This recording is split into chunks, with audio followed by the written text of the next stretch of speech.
Para terminarmos esta série de palestras sobre as atualizações clínicas, nós vamos convidar então a doutora Gabriela Barnabé. A doutora Gabriela é biomédica e doutoranda pelo Departamento de Fisiologia da Universidade Federal de São Paulo, Escola Paulista de Medicina, para ministrar para nós a palestra sobre célula-tronco.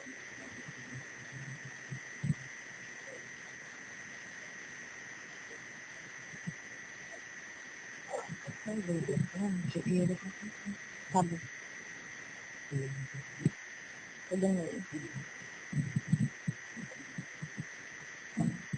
Bom, obrigado pelo convite. Agradeço a oportunidade de esclarecer algumas questões sobre células-tronco, que é o tema do meu doutorado na esclerose lateral amiotrófica. Eu estou terminando, escrevendo minha tese lá no Departamento de Fisiologia da Unifesp. E para quem se interessar, aqui no primeiro slide eu coloquei meu e-mail. Se vocês quiserem mandar algum tipo de questão, dúvida, estou apta a esclarecer e tirar várias dúvidas que vocês possam ter futuramente. Pode passar, por favor. Bom, acho importante enfatizar que a terapia celular, os objetivos de uma terapia celular visam principalmente podem visar substituição celular ou ainda proteção celular, e que essas duas estratégias são bem distintas. Então, no caso da substituição celular, a gente já ocorreu a perda da população, no caso dos neurônios motores, e a gente tentaria, por exemplo, substituir esses neurônios motores perdidos com a diferenciação das células-tronco em novos neurônios motores que fossem capazes de integrar e restabelecer as circuitarias. Tá? Então, nesse caso, substituição celular seria aplicada numa fase da doença que já fosse bastante avançada, que tivesse uma perda bem significativa da doença, dos neurônios motores, desculpa. Por outro lado, a gente tem a proteção celular. Eu acho, na minha opinião, a proteção celular hoje em dia é a técnica, a estratégia terapêutica que é muito mais plausível com o conhecimento atual sobre células-tronco que nós temos hoje em dia. Então, a proteção celular visa impedir a progressão da doença através da redução, ou pelo menos lentificar o processo de morte dos neurônios motores. Então, isso envolve que vários aspectos que causam a morte dos neurônios motores sejam minimizados ou tamponados para que a progressão da doença não continue, ou pelo menos aconteça de forma mais lenta. Pode passar, por favor. Com isso tudo, a gente consegue, talvez, visa o bloqueio do processo degenerativo e quem sabe um dia ainda reverter pelo processo de substituição celular, mas isso é um pouco mais devagar e é algo um pouco mais lento do que a proteção celular. Próximo, por favor. Bom, aqui eu vou sumarizar e esse slide vai dar uma linha do que eu pretendo explicar para vocês ao longo da apresentação, que é o que se deve levar em conta para obter um sucesso com a terapia celular. Então, primeiramente, é muito importante observar quais são as causas da lesão.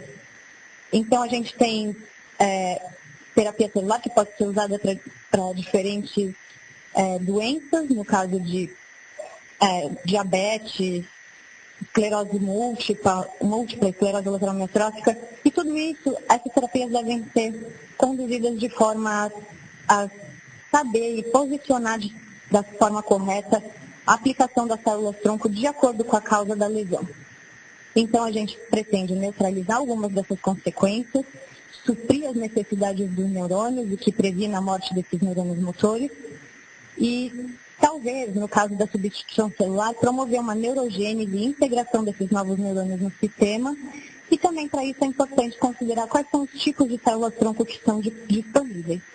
Gente, hoje em dia tem vários tipos de célula e cada uma tem características peculiares e que são mais ou menos favoráveis à aplicação, dependendo das causas da doença e do objetivo da terapia. Próximo. Então, como vocês já foi bastante explicado aqui no simpósio, a esclerose lateral amiotrófica envolve perda de neurônios motores superiores e inferiores e que resulta em paralisia progressiva devido à desnervação. Tem a forma esporádica e familiar, e vários fatores, pode passar a próxima, são responsáveis pela morte e degeneração desses neurônios motores. Esse slide, eu acho que exemplifica bem a complexidade do processo degenerativo e que esse processo, é importante ressaltar, não ocorre apenas no neurônio motor. Não é dependente apenas dos processos no interior do neurônio motor, mas todas as células que circundam os neurônios motores, os astrócitos, vasculatura, os oligodendrócitos, as mitocôndrias, enfim, as células inflamatórias, todas elas agem conjuntamente para fazer com que tenha um microambiente na medula espinal ou no encéfalo que em última instância, causa a morte dos neurônios motores. Então, é muito difícil tratar uma doença multifatorial, porque você não tem um foco único de tratamento, precisa ser bastante amplo e não adianta você combater, por exemplo, apenas o estresse oxidativo ou a excitotoxicidade, porque esse é apenas um desses múltiplos fatores que vão levar à degeneração do neurônio motor. Próximo. Então, para estudar a doença, a gente usa frequentemente modelos animais, e os modelos animais são, na maior parte dos estudos, são feitos com animais ratos ou camundongos transgênicos que expressam formas familiares da doença. E é interessante notar que, ao longo da progressão da doença, a gente pode seguir esses animais, desde a fase pré-sintomática até o início dos sintomas e vai piorando até o estágio final. E vários desses fatores, então a migração das células, a quantidade de células, fatores de crescimento, são modificados no decorrer e na progressão da doença. Isso fornece para a gente uma possibilidade, para os pesquisadores, os outros pesquisadores, uma possibilidade de testar ou tentar intervenções em fases diferentes da doença, onde o ambiente é um pouco diferente entre essa fase e essa fase, para testar a interação das células-tronco. Por isso também vale salientar que o desenvolvimento de métodos diagnósticos precoces também são muito importantes, porque principalmente usando a abordagem de uma, não da substituição celular, da proteção celular, é importante que a doença seja diagnosticada precocemente, porque senão a maior parte dos neurônios já terão morrido e não vai ter muito sucesso proteger os poucos que restarem. Fica mais difícil ainda. Próximo, por favor. Então, algumas das estratégias que a gente pode usar para impedir e que existe atualmente a progressão da morte dos neurônios motores é o uso de antioxidantes, antagonistas glutamatérgicos, a infusão de alguns fatores de crescimento que promovem a sobrevivência prolongada dos neurônios motores. E também é importante notar o papel dos astrócitos, e que são as células que dão suporte aos neurônios motores. Como eu disse, não é apenas os neurônios que sofrem, mas tem todo um ambiente que faz com que o neurônio sofra e venha a degenerar. Então, os astrócitos poderiam suprir algumas deficiências metabólicas que ocorrem nos neurônios para aumentar a sobrevivência deles, liberar também fatores de crescimento, e eles também exercem um papel importante na modulação da inflamação e que, se for controlado, também pode diminuir a progressão da doença. Próximo, por favor. Além disso, tem vários dessas estratégias utilizam compostos farmacológicos para atingir esses objetivos. No entanto, atualmente, a gente vem estudando a possibilidade das células-tronco. E as células-tronco, a grande novidade, a diferença de compostos farmacológicos, é que elas podem ter ações múltiplas. Assim como a causa da doença é múltipla, a ação das células-tronco também pode interagir e agir com múltiplos aspectos das necessidades especiais da morte dos neurônios no ambiente neurodegenerativo. Próximo. Então, as células-tronco, por definição, são células com alta capacidade de autorrenovação. Elas possuem o potencial de se diferenciar em células especializadas que constituem os órgãos e tecidos de um indivíduo adulto, e elas também estão presentes durante toda a vida de um organismo. Então, não é apenas as células-tronco que a gente encontra no ovo, no blastocisto, mas ao longo de todo o desenvolvimento, a gente mantém em algumas regiões preservado alguma população dessas células-tronco e que podem ser utilizadas para tratamento, principalmente levando em consideração tratamentos autólogos, que não envolvem rejeição. Próximo. Então, as células podem ser classificadas de acordo com a sua potencialidade, que significa a capacidade que elas têm em se diferenciar em outras células de linhagens diferentes. Então, por exemplo, a gente tem células totipotentes, a única célula totipotente que nós temos é o zigoto, então não existe célula totipotente no organismo adulto. Temos as células pluripotentes, que são derivadas da massa interna do blastocisto, que é numa fase bem inicial do desenvolvimento do embrião. Então, as células praticamente não têm especificação de se ela vai ser pele, músculo, cérebro, enfim. E temos células multipotentes. Essas já são encontradas durante o desenvolvimento embrionário e também no sistema adulto. Então, elas são mais direcionadas para um tipo de diferenciação de um tecido. Então, num tecido a gente pode ter diferentes tipos de célula. Por exemplo, a mais clássica é a medula óssea. Então, na medula óssea temos vários tipos de células e algumas células-tronco são capazes de dar origem a várias gamas variadas de células da medula óssea. E ainda a gente tem as oligopotentes, que têm ainda um potencial ainda mais limitado e podem se diferenciar em apenas 2 ou 3 células. Próximo, por favor. Então, as células-tronco embrionárias são bastante estudadas já desde, já faz mais de uma década que elas foram obtidas a partir de tecido humano, de camundongo, de várias espécies, podem ser estudadas. Elas podem ser principalmente utilizadas como terapia para substituição celular, porque elas têm um potencial de se diferenciar em qualquer tipo que compõe o corpo humano ou os tecidos. Só que tem alguns problemas envolvendo as células-tronco embrionárias, que envolvem a imunocompatibilidade, que podem resultar em processos de rejeição, porque essas células embrionárias provêm de um outro indivíduo, que se for transplantada numa outra pessoa, não vai ter compatibilidade e pode resultar em rejeição. A quantidade de células necessárias também não é um problema, elas crescem bastante. No entanto, os meios e os fatores de crescimento usados para o cultivo dessas células-tronco podem também ter alguma reação no nosso organismo, se elas forem usadas para transplante. Então, isso é uma área que tem que ser bastante estudada e que está tendo avanços recentes para não usar meios de cultura que tenham alguma composição animal, de fonte animal, e que isso pode ser problemático e até transmitir algumas doenças ou provocar algum outro tipo de rejeição.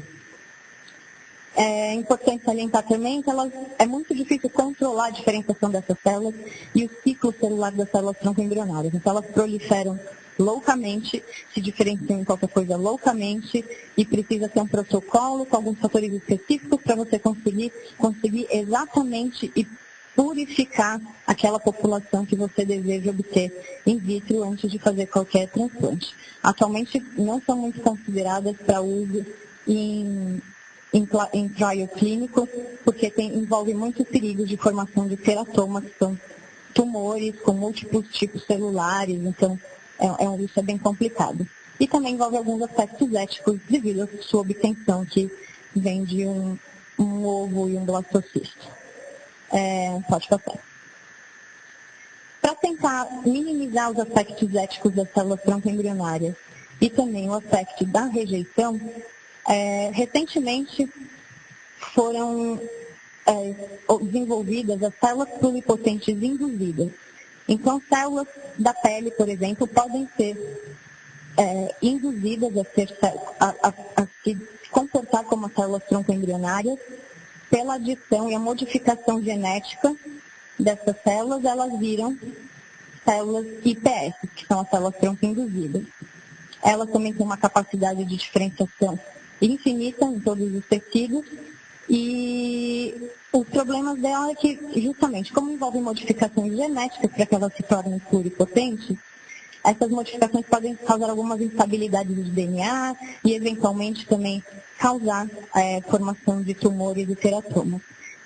O lado bom disso é que você pode fazer uma célula-tronco 100% compatível com o seu organismo.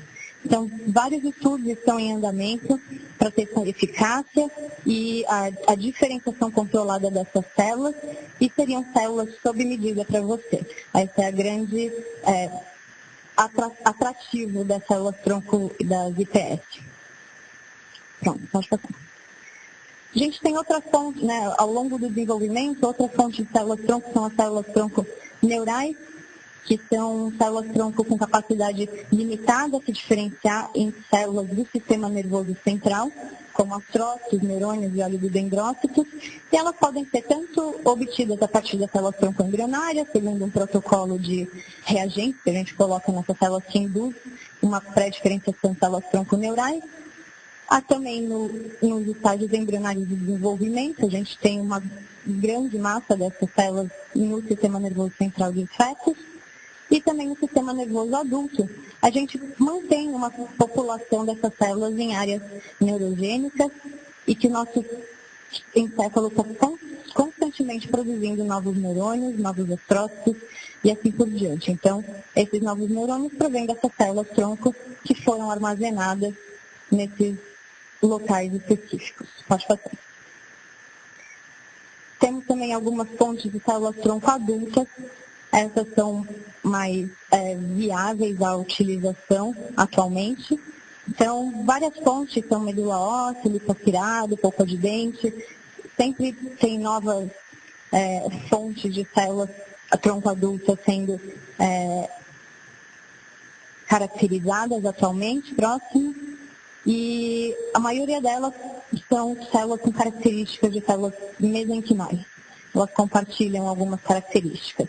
Então, o bom delas é que elas são fontes autólogas, são de fácil obtenção.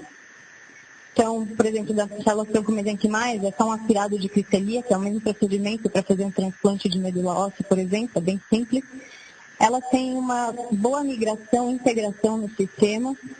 Elas são importantíssimas na secreção de fatores de crescimento, e os fatores de crescimento são importantes na promoção da sobrevivência dos neurônios e das células que estão em degeneração, e elas também possuem uma importante ação imunomodulatória.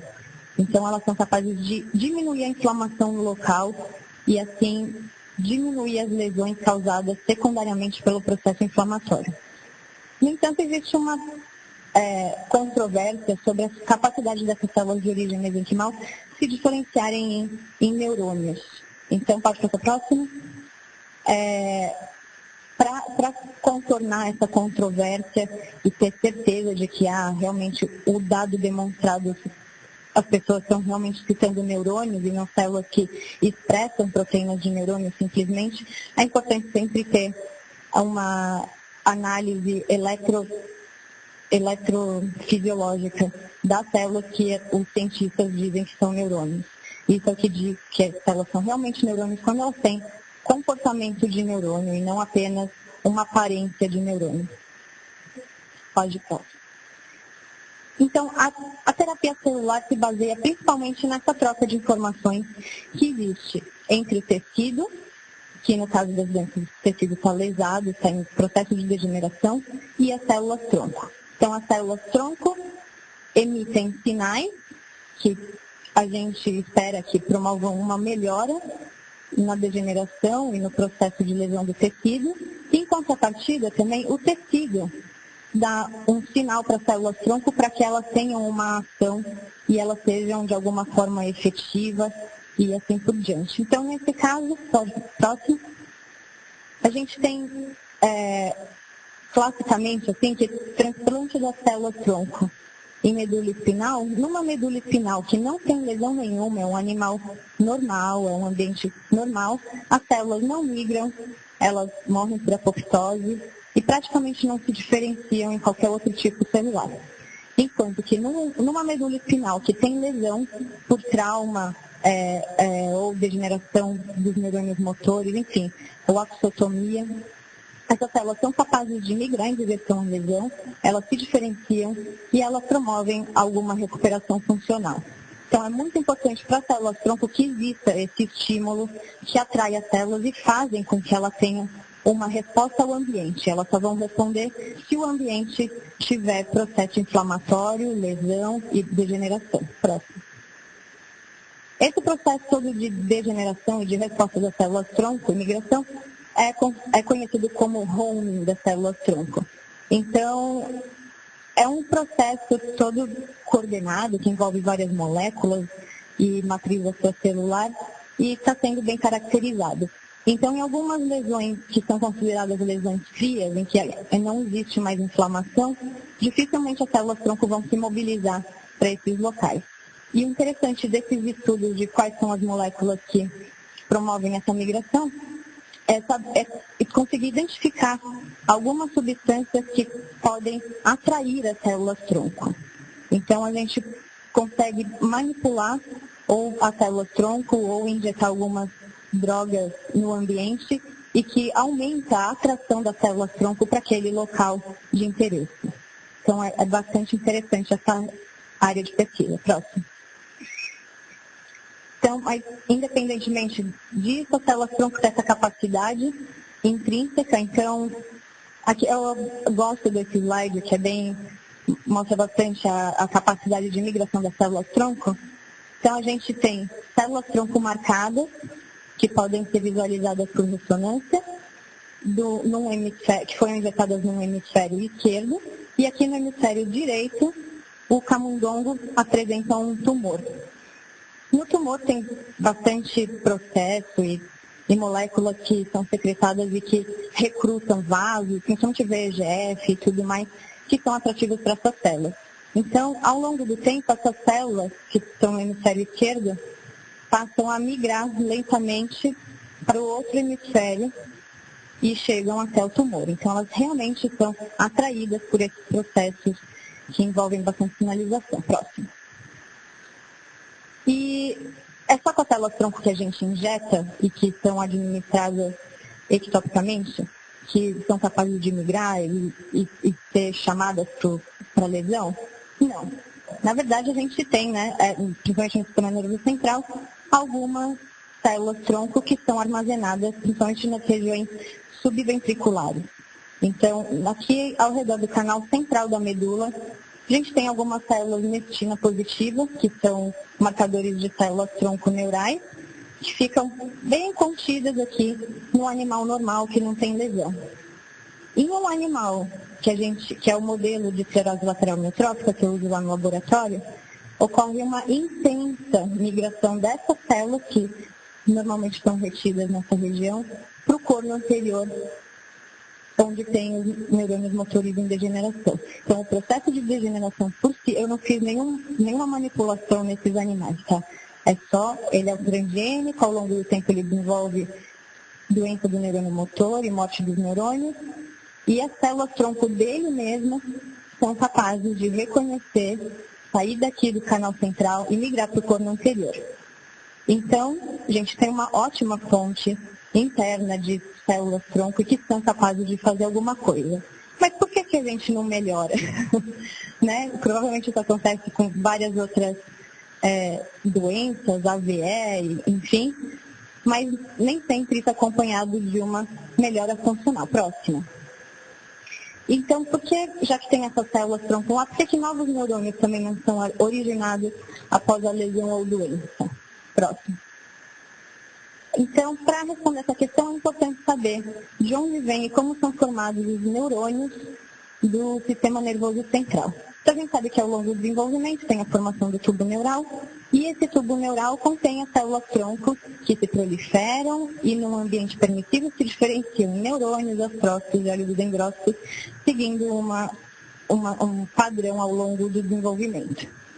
E essas células, primeiro, elas se diferenciam em neurônios e nos outros tipos celulares, e elas acompanham ao longo do desenvolvimento o crescimento dos membros, elas fazem as conexões entre os neurônios, e todo esse processo é muito bem coordenado durante o processo de desenvolvimento, não só do sistema nervoso central, mas do organismo como um todo. Acompanha o desenvolvimento dos músculos e assim por diante.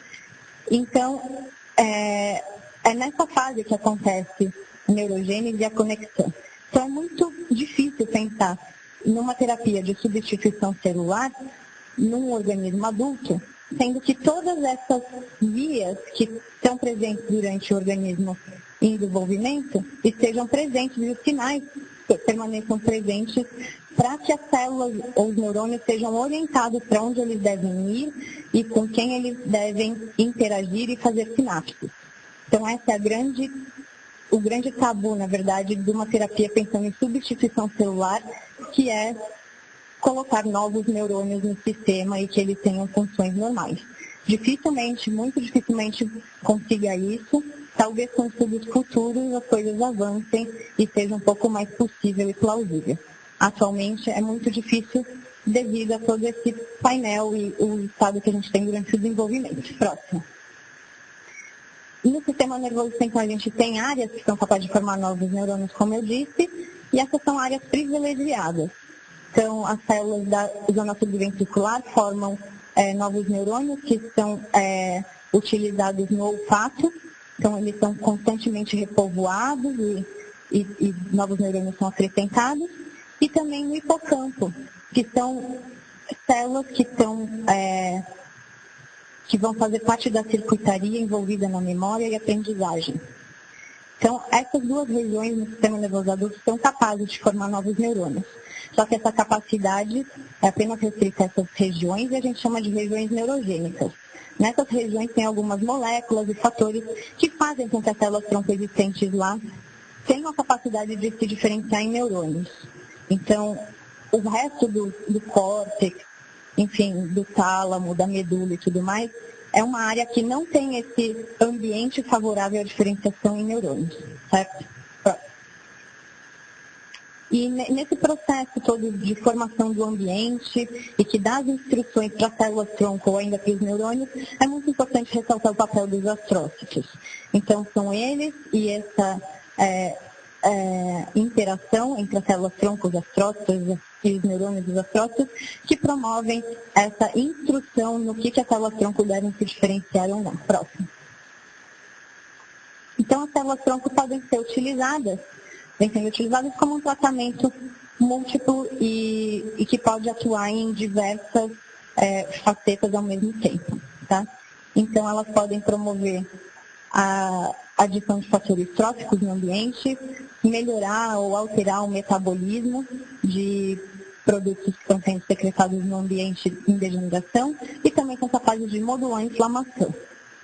Então, algumas questões ainda não foram bem resolvidas na pesquisa e que são questões importantes e que a gente está atrás. O que as células-tronco fazem nesses sítios da lesão exatamente? Então, elas fazem um pouco de tudo isso, mas como, né? Por quê? O que leva elas a fazerem isso? Será que não dava para fazer com que outras células que já estavam lá também terem esse mesmo papel? E quais são os genes envolvidos? Descobrindo quais são os genes, a gente pode exatamente manipular ou promover uma ação melhorada e com isso a gente talvez melhore a eficiência das terapias celulares quando elas não apresentam os resultados que a gente esperava. Certamente tem uma questão que eu acho interessante, que eu sempre penso assim, as células-tronco, elas sabem o que fazer. A gente não sabe como que elas sabem o que fazer no ambiente da lesão. E é isso que me motiva nos estudos. Eu quero descobrir o que as células-tronco fazem. Próximo. Bom, então, num trabalho que eu desenvolvi durante o doutorado, eu utilizei 2 tipos bastante comuns de células-tronco, que são as células-tronco neurais, que eu extraí da medula espinal do animal em desenvolvimento, e as células-tronco mesenquimais, que eu tirei da medula óssea, e transplantei na medula espinal de animais só de que é o modelo transgênico para esclerose lateral amiotrófica. Ou ainda, num outro grupo, eu tentei injetar as 2 células juntas para ver se elas tinham algum efeito sinérgico e que poderiam melhorar ainda mais a função dos animais. Próximo. No entanto, a gente não observou uma melhora na função motora. Não quero desanimá-los, porém, esse grupo de animais, como a doença se dá por conta própria no modelo do transgênico, os animais são muito variáveis. Então, ele tem um fenótipo muito variável e isso, até de certa forma, é bom, porque talvez mimetize bem a população humana, que também é variável, mas é muito difícil você conseguir uma significância estatística num modelo que tem esse grau de variabilidade. Então, mesmo injetando as células no ambiente, nos animais pré-sintomáticos, onde a gente praticamente não tem tanta informação de inflamação e degeneração, tem um pouco ainda, existe, mas não é tão forte, e também nos animais sintomáticos. Então, em nenhum desses dois casos, as células-tronco foram capazes de melhorar a função motora. Porém, dentro da medula espinal, elas foram capazes de fazer algumas melhorias e, como era esperado, elas não foram capazes de se diferenciar em neurônios motores. Então, não é um ambiente neurogênico, elas estão lá e a gente não modificou o ambiente. Então, as células não diferenciaram em neurônios motores, então a terapia não vem a substituir os neurônios perdidos. Próximo. Mas a gente... aqui o vermelho não está quase aparecendo, né? Desculpa, gente. Bom, enfim. As células tronconeurais, acreditem em mim, porque a projeção não está muito adequada para aparecer o vermelho, mas as células tronconeurais foram capazes de se diferenciar em astrócito nesses animais. E as células tronco-mesenquimais, como eu disse, a diferenciação em tipos neurais não é bem consolidada, então elas não se diferenciaram, mas elas podem ter agido modulando a inflamação, secretando fatores tróficos, tá? E essa diferenciação em astrócitos é capaz também de modular o ambiente e talvez fornecer melhoras para os neurônios motores que estão em degeneração. Próximo. Assim, será então que as células troncotransplantadas foram capazes de modificar o ambiente da medula espinal, que por fim modulou uma resposta do tecido como um todo e promoveu a sobrevivência dos neurônios motores? Então, no nosso experimento, eu fiz a contagem desses neurônios motores. Era para aparecer em vermelho. Tá? E no animal controle tem uma população estável de neurônios motores, tem bastante neurônio motor, mas ainda assim a gente continua com uma morte acentuada desses neurônios, mesmo com a presença das células. Eu acredito também que as células não tenham migrado o suficiente, ou não tenham tido uma ação muito eficiente devido ao tamanho da medula, assim, ao comprimento da medula que teve a extensão das células, que as células alcançaram. Então, a medula tem um tanto lá, ao redor de 15 centímetros, as células ficaram restritas a uma região de mais ou menos meio centímetro na medula espinal. Então, é difícil observar resultado funcional, sendo que nem toda a extensão foi povoada pelas células-tronco. Próximo. Então, aqui é o gráfico da redução dos neurônios motores no estágio pré-sintomático e pós-sintomático com diferentes tratamentos. Próximo. Então, as conclusões desse trabalho do doutorado é que as células-tronco realmente elas apresentam potencialidades diferentes para a diferenciação. Então, as mesenquimais não se diferenciaram em tipos neurais e as células tronconeurais, como mostradas, foram capazes de se diferenciar em astrócitos e elas geralmente dependem dos sinais ambientais. Elas são atraídas para o local da lesão por intermédio de sinais inflamatórios e um possível mecanismo de ação dessas células é a proteção por meio da secreção de fatores tróficos e a modulação do sistema imune. Pode passar. Assim, esse slide resume tudo o que é preciso pensar e considerar na hora de propor uma terapia com células-tronco. Primeiramente, você tem que pensar e ver que o foco da terapia é a substituição celular ou a neuroproteção. Então, é importante saber se as células que a gente injetou, se elas realmente sobrevivem naquele ambiente que está sendo bombardeado com coisas tóxicas e que levam à morte de vários tipos celulares, de estresse celular, se elas são capazes de migrar naquele ambiente, se elas, portanto, se integram ao ambiente e comunicam-se com as células vizinhas. Então, se no caso de formar novos neurônios, se os axônios formam conexões corretas e se esses axônios um dia teria como eles chegarem ao músculo e promover uma reinervação, isso é bem difícil, ainda pensando que alguns neurônios nossos talvez não o meu, que sou baixinha, mas de algumas pessoas chegam a mais de 1 metro de comprimento. Então, o que a gente pode injetar? Então, tem vários tipos celulares ou fatores disponíveis. Então, tem que pensar bem o que vai usar nessa terapia, em qual estágio da doença vai usar. Então, talvez alguns estágios não seja realmente efetivo o tratamento. E onde, qual é o lugar? Na medula, no sangue, no nervo, no músculo, enfim, vários são os alvos terapêuticos que podem, talvez, fornecer um suprimento trófico para esses neurônios. E por quanto tempo as células vão continuar lá e tendo esses efeitos? Não é sabido exatamente se elas vão durar para sempre, ou se a gente precisaria fazer administrações repetidas para que a ação dessas células fosse continuada. E ainda assim, vamos supor que as células estejam secretando de fato vários fatores e modulando a resposta imune. Será que os receptores das células, dos neurônios, não estariam danificados?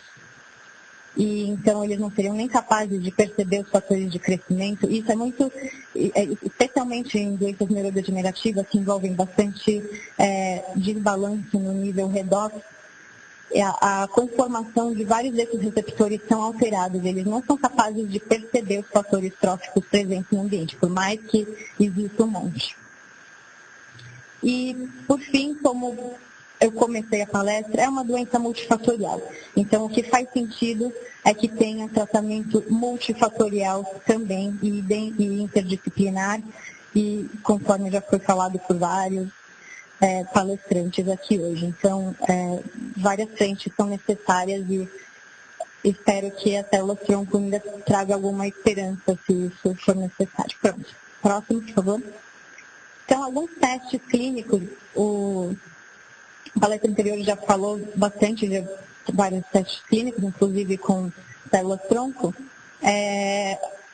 Eu procurei nesse site da Associação Americana de Esclerose Lateral Amiotrófica os testes clínicos em andamento. Então, os que estão recrutando, ou que ainda não estão recrutando, mas que ainda não têm resultados, a gente tem aproximadamente, a maioria deles são testes para ensaios clínicos de drogas farmacológicas, para tratamento da esclerose lateral, dos sintomas, né, da esclerose lateral amiotrófica. Outros tratamentos, não necessariamente tratamento, desculpa, mas outras abordagens ou ensaios como melhora da qualidade de vida dos pacientes ou ainda testes diagnósticos também estão sendo desenvolvidos, é uma grande parte disso, e ainda poucos são ensaios que envolvem terapia celular. Então, ainda não tem tanta evidência, e algumas evidências ainda são controversas nesse ramo, e ainda assim vários esforços são destinados a esse ramo de novas terapias, e isso tende a aumentar com o passar do tempo. Dentre os testes clínicos farmacológicos que já foram finalizados, que têm resultados, apenas uma pequena parcela deles tem resultados positivos e vários testes têm resultados negativos. Não negativos que piorou, mas negativos no sentido de que não foram capazes de promover um benefício ou uma diminuição na progressão da doença. Mas existem muitos e muitos testes, então, dentre esses, talvez uma proposta que eu tenho seria uma combinação de vários desses, que talvez fosse capaz de mexer um pouco mais com o processo neurodegenerativo. Próximo. Então, um dos testes positivos que teve é esse trial para o Neurodex, e ele já foi concluído e tem bons resultados, então vão fazer novos estudos e para outro nível de clinical trial. Próximo. E uma das terapias que tem nesse site envolvendo células-tronco é um trial de fase 1 que usa células-tronco derivadas da medula espinal. Então, eles ainda estão recrutando pacientes, e é importante também notar que a característica séria desses centros que fazem estudos e acompanham os pacientes quando eles propõem uma terapia celular, ao contrário de vários outros que fazem a terapia ou se comprometem a injetar, a dar uma dose de célula-tronco em troca de dinheiro. Então, eu acho que os estudos que realmente trazem benefícios são aqueles que têm acompanhamento sério por pessoas sérias e que dali vai promover o benefício de vários outros pacientes e pessoas que vão futuramente desenvolver a doença. Então, é muito sério isso na hora de procurar um centro que faça terapia com células-tronco, saber da credibilidade e do quão sério isso é. Tá? Então, próximo. Gostaria de agradecer a todos vocês. Se tiverem alguma dúvida, estou à disposição. Obrigada. Obrigado, Gabriela, pela bela apresentação.